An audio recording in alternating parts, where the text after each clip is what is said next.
বলছে ডিএম দেখা, একটা সাধু ব্যক্তি ডিএম দেখা বলেনি বাবা, আর একটা চোর ব্যক্তি যে তার ডিএম দেখাটা এক হবে না।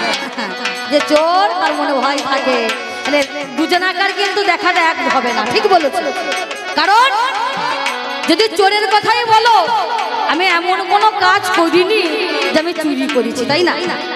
তুমি যে চোরের সঙ্গে তুলনা করো বিয়ায়, চুরি যদি করতে হয়, তোমার মনে নাই চুরি করেছে কে?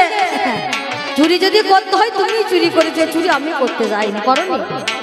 আজকে কুরুক্ষেত্রে মাঝখানে দাঁড়িয়ে কথা বলা উচিত নয়, তবু চোরের কথা যখন বলছো, চুরি যদি করতে হয় চুরি তুমি করেছো।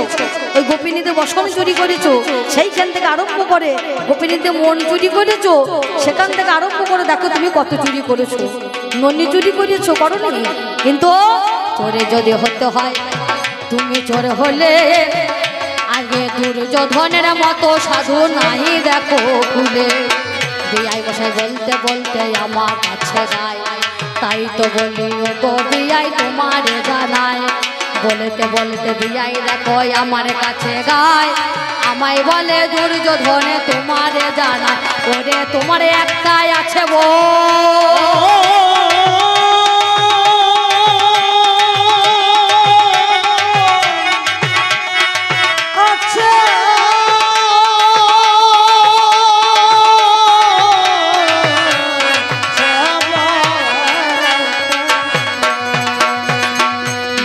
তোমার একটাই আছে বউ, বলে সবার জানার। ওরে যার নামে ভানুমতি মিথ্যা কথা নয়, যার নাম ভানুমতি। ও দেখো কত ভালো ভালো ছেলের বিয়ে হচ্ছে না, খুব ভালো হতে হবে, তা না হলে বিয়ে হবে না। বিয়াই মশাই, ও বিয়াই মশাই, বলছে যার নাম হচ্ছে ভানুমতি, বলছে এই বউটা তোমার বিয়ে করাবো না কারো দেওয়াবো? আচ্ছা বলুন এ কেমন কথা? বউ সে বউ নাকি? বউ সে বউ। ওই যে ভানুমতিকে বলছো না কথাটা, আমার দেখো আছে বন্ধু কর্ম নাম হয়, ওরে আপনাদের কাছে পরিচয় নিশ্চয়। আমার ঘটক দেখো ঘটে কালী ভাইরে সেজে করে যায়, আরে দেশে দেশে সেজনা গো পাত্র দেখে যায়। পাত্র দেখে সেজে পাত্রী দেখে, পাত্র পাত্রীর পরিচয় নাই পাছে, তাই তো আমার ঘটকগিরি পর্যনা করিল। নামে যারে কন্যা আমার বন্ধু সেজে ভাল, সেজে ঘটকগিরি করে দেখো আগে যোগাযোগ করে। তাই তো ভানুমতি দেখো আমার ঘরে হাইরে, তোমার কাছে পরিচয়টা আমি দিয়ে যাই। ওরে তাই বলে আমার বউ না তো কি অন্যের বউ হয়? তুমি বোঝো না বিয়াই, বোঝো না, বোঝো না বিয়াই, বোঝো না।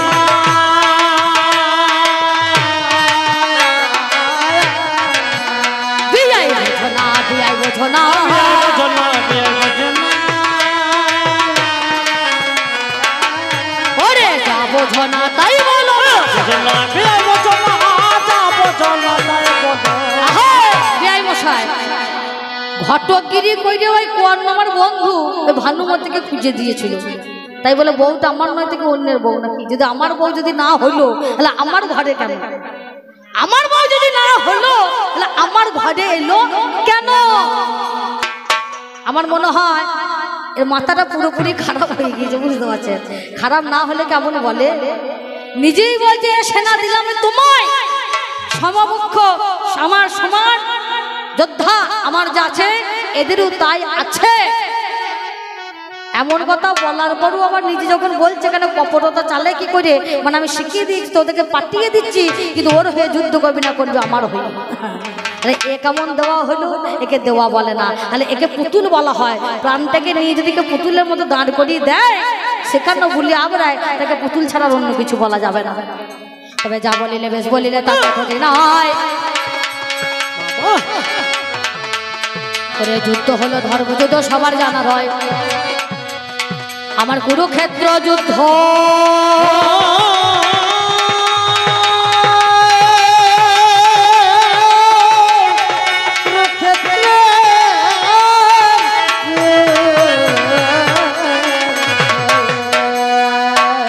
ভাইরে কুরুক্ষেত্র যুদ্ধ, দেখো সবার জানার আরে ধর্ম হবে অধর্ম হবে না নিশ্চয়। যে ছেলের নামে তুমি বলে গেলে ভালো, কেউ বলে বড় বড়ি জানেন তা সকল, আবার কেউ বলে জ্বলনে ধর, কেউ ক্ষেত্র পালক। যখন যুদ্ধ হবে বাবা জানেন মহাশয়, এ যুদ্ধ যখন আমার সূচনা হলো, আমার কৃষ্ণ ধনে বাবা কি কর্ম করিল, বলে কে কদিনে যুদ্ধ শেষ করবে ভাই। একে একে সকলে যখন পরিচয়টা দেয়, ছেলে গিয়ে তখনই আমার অমনি তখন গায়, যুদ্ধ আমি শেষ করিব মিথ্যা বলি না, এক নিমিষে যুদ্ধ আমি শেষ করতে পারি। ছেলের মাথা খানা তুমি কেটে দিলে মাইরি, তাই তো আমার ছেলের মাথা অমনি তখন গায়, ওগোই আমার কৃষ্ণ ধনে তোমারে জানায়, কাটা মুন্ডু আমার কাঁদিতে লাগিল, ওগোই আমার কৃষ্ণ ধনে শোনো কথা ভালো, আজকে কাটাই আমার মুন্ডু কেটে দাও। যুদ্ধ দেখার ধর্ম আমার সাথ ছিল তাই, যুদ্ধ দেখার সাথ দেখো আমার দেখো রয়, কিন্তু কাটা মুন্ডু কাঁদছে আর বলেছে নিশ্চয়, যুদ্ধ দেখার ছিল সাথ বাসনা জাগিল, যুদ্ধ দেখার ছিল সাথ বাসনা জাগিল, যুদ্ধ দেখার বড় সাথ বাসনা জাগিল, যুদ্ধ দেখা বড় সাথ বাসনা জাগিল। আর ঘর থেকে মুন্ডু তুমি আলাদা গো হলো,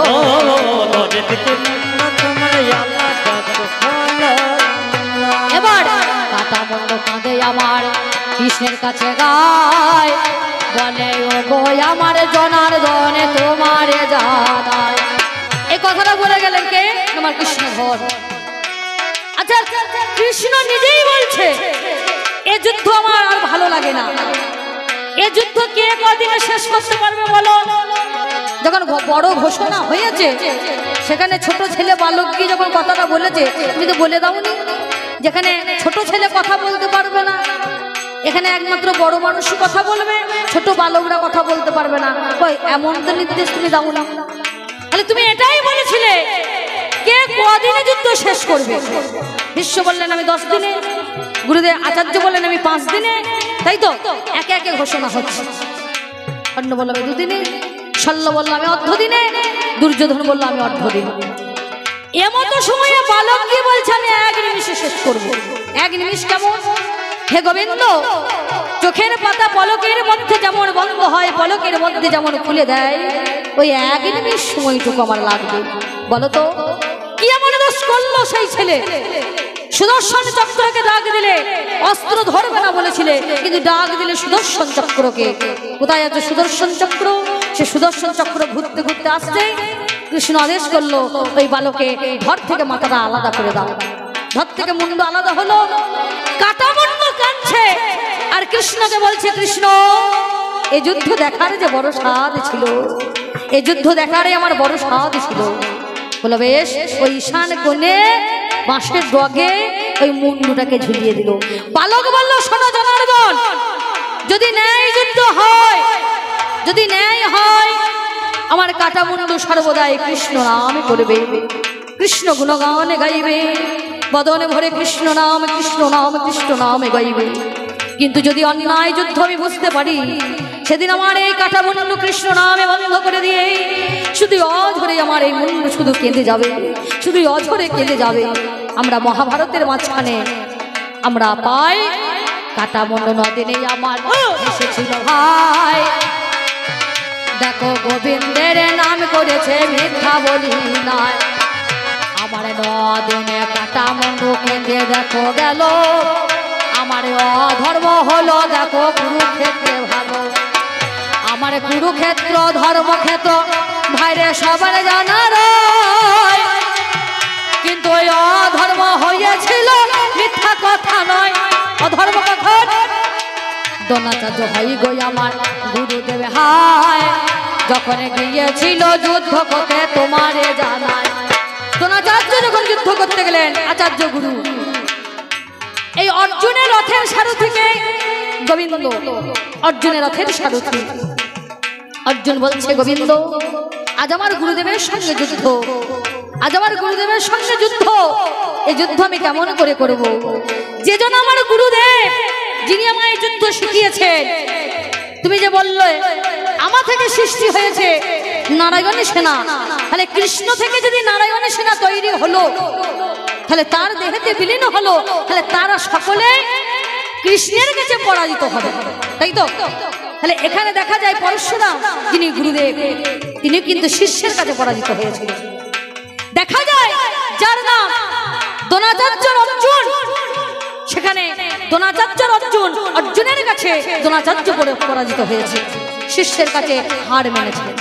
কারণ যেদিন যুদ্ধ করতে গেল, এই যুদ্ধের দৈরথ সমরে দুর্যোধনের যখন যুদ্ধে প্রস্তুতি নিচ্ছে, এমতো সময়ে অর্জুন বলছে, মাধব, এই যুদ্ধে জয়লাভ করতে পারবো না। কি করে হবে?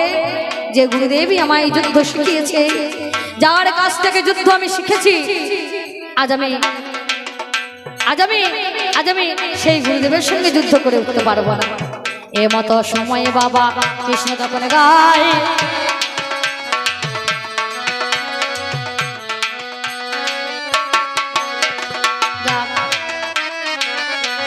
এ বাচ্চাটি আমার সন্তানের সঙ্গে আশীর্বাদ করি, যেন গোবিন্দের চরণে মতি হয়, ধর্মের দিকে মতি হয়।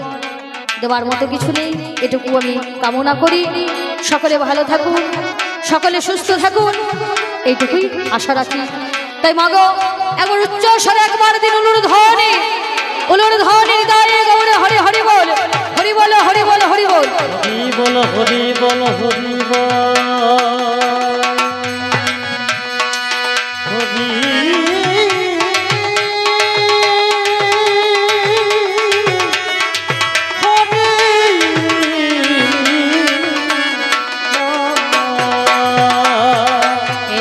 সময় আমার কি বা কর্ম হয়? আমার ধর্মপুত্র যুধিষ্ঠির মিথ্যা কথা নয়, আমার কৃষ্ণ ধনে শিখাইয়ে দিল, বলে দুর্যোধনে কে গায়, ও গো আমার যুধিষ্ঠির তোমার কাছে গায়। যুধিষ্ঠির, আজ গুরুদেবের সঙ্গে যুদ্ধ, এই যুদ্ধে কুরুক্ষেত্রের মাঠে অশ্বত্থামা নামে একটা হাতি ছিল, আর গুরু দ্রোণাচার্যের ছেলের নাম হচ্ছে অশ্বত্থামা, তাই না? হাতির নাম হচ্ছে অশ্বত্থামা, আর দ্রোণাচার্যের ছেলের নাম হচ্ছে অশ্বত্থামা। ধর্মপুত্র যুধিষ্ঠিরকে ডাক দিল, যুধিষ্ঠির তুমি যাবে? গুরুদেব যাই না, ধনুর্বাণ নিয়ে প্রস্তুতি নিয়েছে, এমত সময় তুমি গিয়ে চিৎকার করে বলে উঠবে, অশ্বত্থামা হত ইতি, অশ্বত্থামা হত ইতি। যুধিষ্ঠির বলল, আমি এত বড় মিথ্যা কথা বলতে পারবো না। বলছে, যদি এটুকু মিথ্যা কথা, মিথ্যার আশ্রয় যদি না নাও, তাহলে এ যুদ্ধে আমরা জয়ী হব না, আমরা জিততে পারবো না, তাহলে আমাদের হার মেনে নিতে হবে। বলে, আমি এমন কথা বলতে পারবো না। বলে, তুমি এক কাজ করো, তুমি এমন ভাবে বলবে, যদি না বলতে পারো, তুমি উচ্চ স্বরে জোরে বলবে, অশ্বত্থামা হত ইতি, এই কথাটাকে জোরে বলবে। এটাকে শুনে গুরুদেব যখন সন্তানের শোকে পাগল হয়ে যখন ক্রন্দন করতে লাগবে, এ সময়ে তুমি গজ, মানে গজটাকে এমন আসতে বলবে যেন গুরুদেবের কানে গিয়ে যেন না পৌঁছায়। এখন হলো কেমন জানেন? কেউ যদি থাকেন আমার কথা রাগ করবেন না, এক মৌলবী সাহেব হজে গিয়েছে, বুঝতে পারছেন? এবার হজে গিয়ে হজ করে ফেরত করে বাড়ি এসেছে। কারণ যখন সেই ব্যক্তি বাড়িতে ছিলেন, এ স্বভাবটা কেমন ছিল? লোকে চুরি করে, লোকে ছিনতাই করে, রাহাজানি মারামারি কাটাকাটি করে খেতেন, বুঝতে পারছেন? কিন্তু হজে গিয়ে যে হজ থেকে যাই না ফেরত এসেছে বাড়ি, আর সকলে তাকে খুব প্রণাম করছে, শ্রদ্ধা করছে, ভক্তি করছে। ওরে, এ যে সে মানুষ নয়, যে সে ব্যক্তি নয়, এ হজে গিয়ে যে হজ ফেরত এসেছে। সকলে কত সম্মান দিচ্ছে, আহ্বান করছে, কত কিছু আপ্যায়ন করছে। কিন্তু যার যেমন স্বভাবটা যাবে কি করে? এবার সেই ব্যক্তির একটা ছেলের নাম, একটা ছেলে, সেই ছেলের নাম হচ্ছে কাদের, বেশি বড় নয়, ছেলে হচ্ছে বছর 6 হবে, তার নাম হচ্ছে কাদের। এবার ছেলে যখন ওই পাড়াতে খেলা করতে গিয়েছে, এমতো সময়ে একটা বেশ বড় মোড়ক তার বাড়ির উঠানে চড়াট করছে। আর এ ব্যক্তি দেখে মনে মনে খুব লোভ জেগেছে, মানে আগে তো চুরি টুরি করেই খেত, তা সে ব্যক্তি দেখে খুব লোভ লেগে গিয়েছে। মনে মনে চিন্তা করছে যদি এটাকে আজকে মেরে খেতে পারতাম তাহলে মনে আশা মৃত্যু। ও কাকু, এমতো সময়ে একটা লাঠি ছিল হাতে, যেই না পাই করে ছুটে দিয়েছে, এ মোরগে ঠ্যাং দুটো খোঁড়া হয়ে খোঁড়াতে লেগে গিয়েছে, আর সে ব্যক্তিকে খপ করে ধরে ফেলেছে। যেই না মোরগটাকে খপ করে ধরেছে, এই উঠোনময় পায়চালি করছে, আর ছেলের নাম কাদের।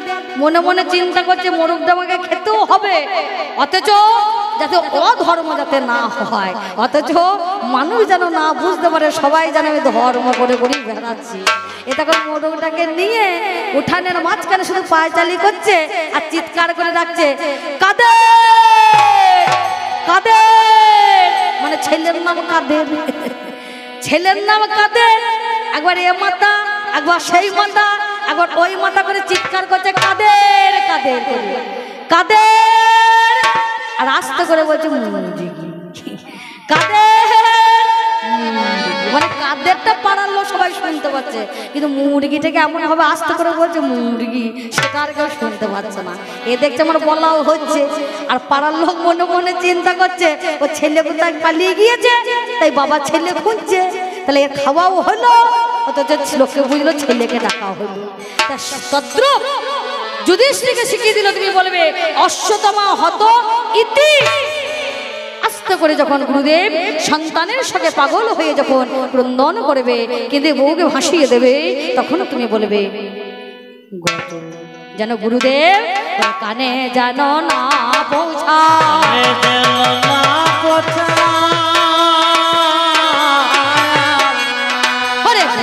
কথা তোমাকে যে হয়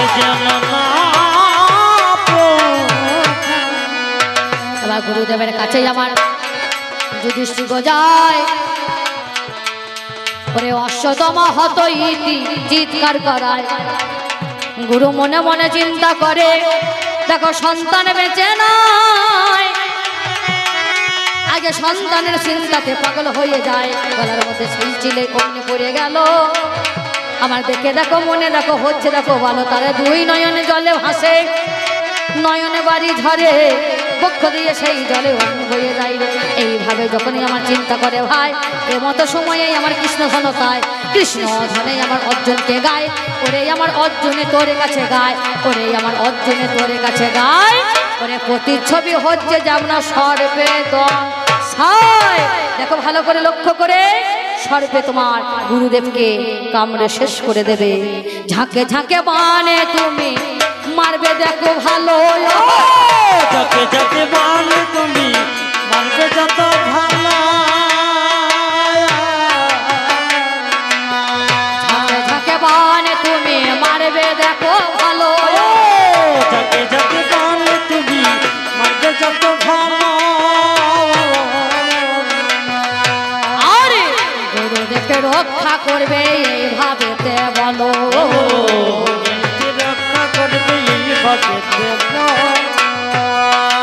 এমত সময়ে দেখো এমন কর্ম হয়, তাই তো ছেলেরা মাথা সেদিন কাঁদিল নিশ্চয়, করে এত বড়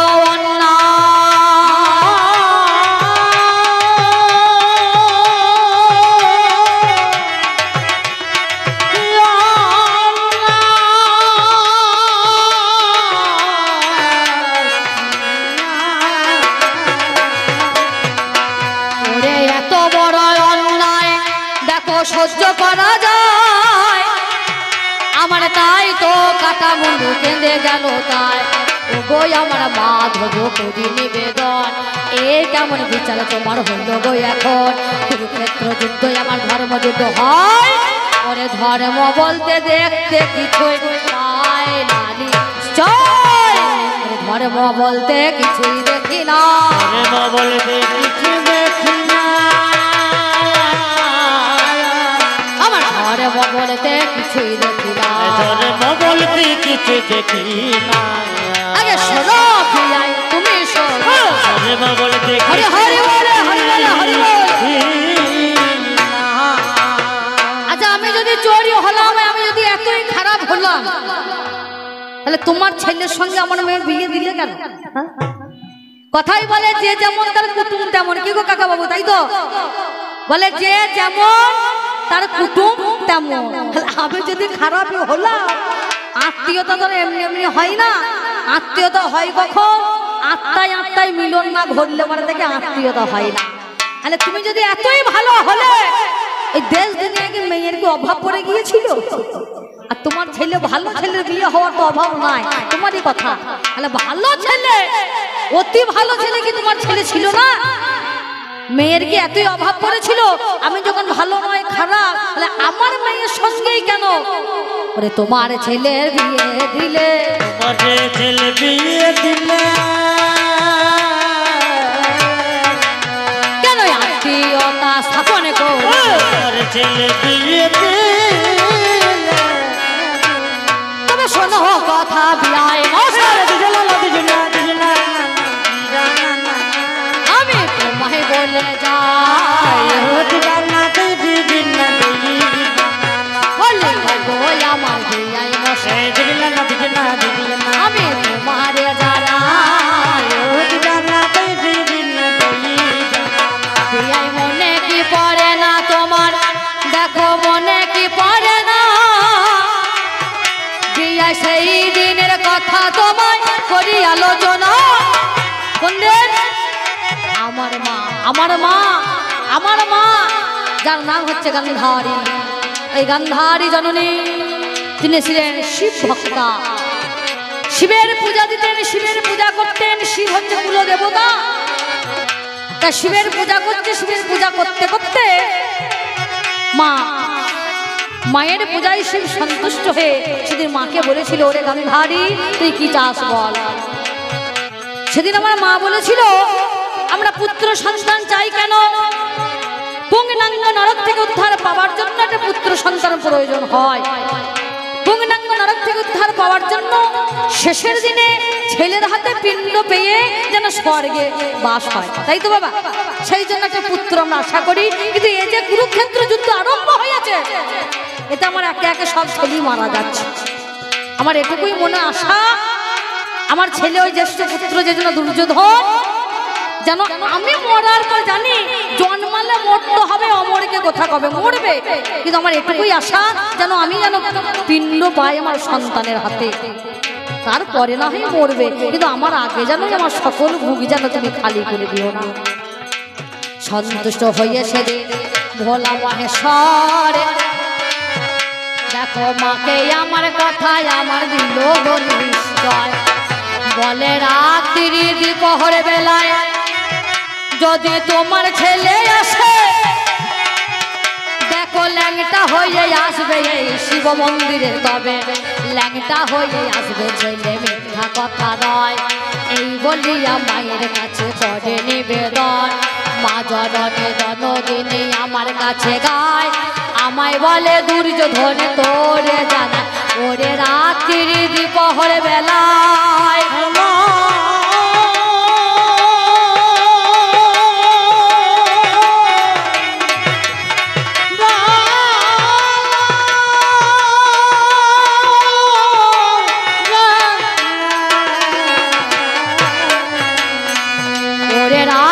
দ্বিপহর বেলায় তুই শিব মন্দিরে যাবি।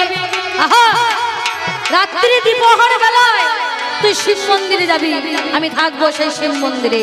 তবে একটা শর্ত কি জানিস? আমি বলেছিলাম মা বলো কি শর্ত? সেদিন আমায় বলেছিল দুর্যোধন ওই রাত্রি দ্বিপহর বেলায় তুই শিব মন্দিরে যাবি, কিন্তু অঙ্গে যেন কোনো বসন যেন না থাকে। শিব আদেশ করলেন ল্যাংটা হয়ে উলঙ্গ হয়ে যেন শিব মন্দিরে যায় তোমার ছেলে। মা আমার কাছে এসে বলে দুর্যোধন আমি থাকবো সেই শিব মন্দিরে, তুই রাত্রি দ্বিপহর বেলায় যাবি সেই শিব মন্দিরে, তবে অঙ্গে বসন থাকলে ওরে হবে না, হবে না, হবে না, হবে না, ওরে হবে না, হবে না, হবে না, হবে না, আমি তোর কাছে বলে জানা হবে না, হবে না, তোর কাছে বলে জানাই হবে না, হবে না, বলে হবে না, যেন অঙ্গে বসন না থাকে। ছেলে চিন্তা করলো বেশ মায়ের কাছে ছেলে যাবে লজ্জা কিসের, তাই না? ও মা, ছেলে দেখবে মায়ের যদি 80 বছর 90 বছর বয়স হয়ে যায় আর ছেলে যদি বেঁচে থাকে, মা তবু দেখবেন ছেলের যদি বয়স হয়ে যায়, বেশি নয় 70-80 বছর যদি ছেলেরও বয়স হয়ে যায়, তবু মা দেখবেন সন্তানকে আদর করে ডাকে খোকা বলে, তাই না? তাহলে ছেলের কাছে মায়ের লজ্জা নাই আর মায়ের কাছে ছেলেরও লজ্জা নাই। লজ্জা কিসের? যাক, এ কথা বলেছে যখন আমি বললাম মা তোমার চিন্তা নাই, কোনো লজ্জা নাই, আমি ঠিক চলে যাব। আর লজ্জাই বা হবে কি করে? আমার মা তো চোখে কাপড় বেঁধেছিল নাকি? হ্যাঁ ছিল না, চোখে কাপড় বাঁধা আছে, কোনো ব্যাপারই নাই। রাত্রিবেলা যখন যাব, রাত 12টার পরে, তখন এই রাস্তাঘাট সবকিছু নিশুতি অন্ধকার থাকবে, আমার কোনো চিন্তাই নাই। আর মায়ের কাছে যাব, কোনো চিন্তা না। মায়ের মাতৃবাক্য বলবান আর বাকি সব বাহ্য জ্ঞান। মাতৃবাক্য বলবান, বাকি সব বাহ্য জ্ঞান মনে করে আমি দেখো দুর্যোধনের সেদিন চলে যায়। ভারে ল্যাংটা হয়ে রাস্তার উপরে যায়, আমি ল্যাংটা হয়ে রাস্তার উপরে ভাইরে যখন হাজির হলাম, আমার বিয়াই মশাইকে আমি দেখতে পেলাম। বিয়াই মশাই আমার কাছে চলে যায়, আমার কাছে গিয়ে তখন বিয়াই দাঁড়াইয়া যায়। বিয়াই তখন আমার কাছে দাঁড়াইয়া গেল, বলে বিয়াই মশাই লজ্জা তোমার লাগে না? ভালো, লজ্জা কি লাগে না? লজ্জা কি লাগে না? তোমার লজ্জা কি লাগে না? ওরে লাগেটা হয়ে রাস্তার উপরে লজ্জা কি লাগে? এত বড় শয়তান আমরা বিজয় কৃষ্ণ, এত কুচক্রীয় কৃষ্ণ, সকলের ঘুম আছে আর এর ঘুম নাই। জেগে জেগে ঘুম মারে তো, এ তো জেগে জেগে ঘুম দেয়, এ তো এমন বলি আর এর আবার ঘুম হবে নাকি? এ তখন রাস্তার উপরে গিয়ে আমাকে বলছে বিয়াই বসে তোমার লজ্জা লাগে না, তোমার শরম লাগে না কেন? বলছে ল্যাংটা হয়ে রাস্তার উপরে তুমি দাঁড়িয়ে আছো, এত বড় উদুম ধুমো ধুমো, তোমার লজ্জা নাই? আর লজ্জা কিসে যাবো মায়ের কাছে? মা আদেশ করেছে আমি মায়ের কাছে যাচ্ছি, তোমার কোনো লজ্জার দরকার নাই। বলে বেশ, তুমি এক কাজ করো, তুমি কিছু হোক আর না হোক এই উড়ু দেশটা ঢেকে না, উড়ু দেশটা, ওরে উড়ু দেশটা নেবে, তোমার লজ্জা নিবারণ হবে। ওরে বলি আমি বিয়াই মশাই, আমার লজ্জা নাই তো হবে। ওরে আমি বলি নেব না, আমার বিয়াই তো ছাড়ে না। দেখো কি বলিব ভাবের কথা জানেন সুঝি জানা। বিয়াই মশাই সেই দিনেতে আমার কাছে গায়, আমায় বলে বিয়াই তোমায় রাস্তা ছাড়বো না। ওরে যদি আমার কথা তুমি দেখো না শুনিবে কানে, রাস্তায় আমি ছাড়িব না, শোনো না যতনে। রাস্তায় আগে লাগিয়ে দেখো কৃষ্ণ ধন রয়, কি করিব ভেবে উপায় পাই না নিশ্চয়। এমতো সময়ে আমার কৃষ্ণ বিয়াই হায়, একেখানা কলার পাতায় এনে যে হেতায়। ওরে কলার পাতায় এনে ভাইরে যত্ন করে ভালো, উড়ু দেশটা যত্ন করে ঢেকে দিল ভালো। আমি বলি নেব না, বিয়াই তো ছাড়ে না, যত্ন করে ঢেকে দিল জানেন সুঝি জনা। যত্ন করে দেই আমার গুরু ঢাকিল, আমি মায়ের কাছে গিয়ে হাজির হয়েছিলাম ভালো। মায়ের কাছে গিয়ে বলছে মা আমি তোমার ডাকে চলে এসেছি। মা জননী দরদিনী শিবের ওই আশীর্বাদী পুষ্প নিয়ে, কারণ শিব বলেছিলেন সর্বাঙ্গে যদি বুলিয়ে দাও তাহলে ওকে যে জায়গায় বান মারুক না কেন কোনো জায়গায় বানের আঘাত লাগবে না, লাগবে না, লাগবে না। পাষাণ, পাষাণ বলে এই নয় এসে বলতে পারে পাষাণ হয়ে গেলে ওর বউ কি করবে। এ পাষাণ ইট সিমেন্ট বালির পাষাণের কথা বলা হয় না। পাষাণ যেমন শক্ত হয় সেরকম শক্ত হয়ে যাবে যখন তীর মারবে, যখন বান ছুড়বে, কোনো বানে তাকে উপকার করতে পারবে না।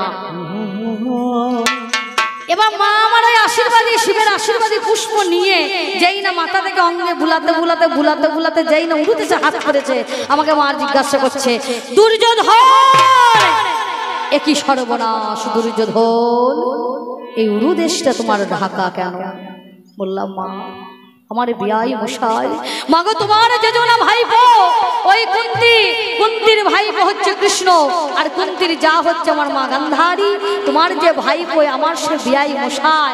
আমি বলি নেব না, এ বলে ছাড়বো না, নেব না ছাড়বো না, তোমার কাছে আসতে দেয় না, জোর করে কলার পাতা দিয়ে উড়ু দেশটা ঢেকে দিয়েছে। শিব বলল যাও, সব অঙ্গে চিন্তা নাই, বান ছুড়লে বান লাগবে না, কিন্তু উড়ু দেশটা কাঁচা থাকবে। এই উড়ু দেশটা ভয় থাকলো। তাহলে বলো কৃষ্ণধর, তুমি তো সবই জানো, সবই বুঝো, অন্তর্যামী যে জন্য হয় তুমি তো জানতে আমি কেন যাচ্ছি, সেই কারণে ওরে এমন কর্ম কেন করিলে, এমন কর্ম কেন করিলে, ওরে এমন কর্ম কেন করিলে, এমন কর্ম কেন করিলে, ওরে সর্বনাশ তুমি করিলে, এমন কর্ম ওরে হরে হরে হরে বল, হরে বল। তোমার লজ্জা লাগে না? আগে সকল দোষ তুমি আমায় দিচ্ছ, দোষ করলো কে আর পোহার ভার দিচ্ছ কাকে? বাবা একটা বাঁদর খেলোয়াড় একটা বাঁদর গাছ ছাগল কিনে বেশ খেলা দেখে, বুঝতে পারছে। এখন বর্তমান সমাজে বাঁদর আর ছাগল খেলা কেই বা দেখে? আশেপাশে গ্রামে যায়, রুজি রোজগার ভালো হয় না, ব্যক্তি খুব গরিব মানুষ, ছেলে মেয়ে আছে, স্ত্রী আছে, দুবেলা দুমুঠো অন্ন জোগা থেকে হিমশিম খেয়ে যায়। তাই এ ব্যক্তি মনে মনে চিন্তা করছে একটু দূর দূরান্তে যাই, দেখি যদি দুটো চারটে পয়সা বেশি রোজগার হয়। আশেপাশ ছেড়ে দিয়ে দূর দূরান্তে গিয়েছে বাঁদর আর ছাগলটাকে নিয়ে খেলা দেখাতে। ও মা, ঘুম পাচ্ছে নাকি গো? এমতো সময়ে একটু রুজি রোজগার পয়সা পাতি ভালোই হয়েছে। তা বাবা মনে মনে চিন্তা করছে প্রচন্ড গরম পড়েছে, এত গরমে আমার ছেলে মেয়েকে একটু ভালো কিছু খাওয়াতে পারি না, তাই যা বাড়ি যাওয়ার পথে একটা বড় ভাঁড়ে কিলো ডেরেক একটা বাবা দইয়ের ভাঁড় মানে দই ভর্তি নিয়ে সে যাচ্ছে বাড়ির দিকে রওনা হয়েছে। প্রায় তখন বেলা 5টা বেজে গিয়েছে, প্রচন্ড খিদেও পেয়েছে, পেটে একেবারে খিদে একবার ছুঁচোই ডন টানছে, বুঝতে পারছে। এবার বাড়ি যাওয়ার আগে একটা পুকুরে পাড় পাবে, পুকুরে পাড় দিয়ে যেতে হবে বাড়ি।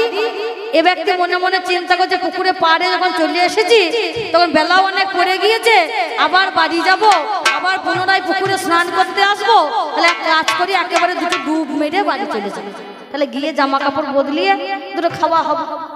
এবার ছাগলটাকে আর বাঁদরটাকে একটা খুঁটোর মধ্যে বেঁধে দিয়ে তাদের কাছে সামনে ওই দইয়ের ভাঁড়টাকে নামিয়ে রেখে এবার এক দেখো পুকুরে নেমে গিয়েছে স্নান করতে। আর বাঁদর তো খুব চালাক মাল, ঠিক আমরা বিজাই মশাই বুঝতে পারছে, এতে খুব চালাক মাল। এ দেখছে ভালো করে বেশ মোড়ানো আছে, কি ভালো করে পেপার সরিয়ে দিয়ে একটু দুটো আঙুলের ডগে একটু মান নিয়ে একটু চেকে দেখে যে কেমন খেতে টেস্ট বসে, ভালোই বটে, আরেকটু খাই আরেকটু খাই আরেকটু খাই। এ খেতে খেতে খেতে খেতে প্রায় দইয়ের ভাঁড় শেষ হয়ে গিয়েছে।